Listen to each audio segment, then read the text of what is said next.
Afg'onistonda yo'l patrul xizmati qanday faoliyat yuritadi? Pora olish mumkin Yo'q, emas. mumkin emas. Pora olganga nima jazo?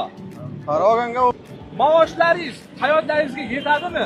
Yetadi. maoshlar menga maoshdan merasa menga. Merasa, maoshim va vaqt merasa. Va hurmatli tomoshabinlar, bugun biz Afg'onistonda va sizlardan so'ramoqchi bo'lganim, qonunni buzganga jarima bormi? Yana bir so'ramoqchiman. Jarima yo'q. Jarima yo'q. Yo'q.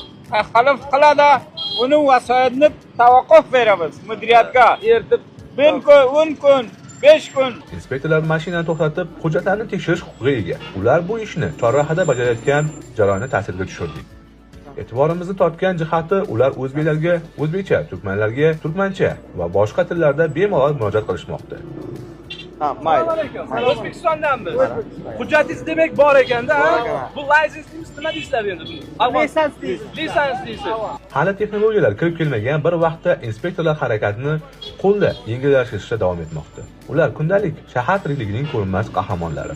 Radar va jarimalarsiz shaharlar. O'zbekistonlik bloger jarima harom deya tanilgan inspektor bilan yana uchrashib qoldi.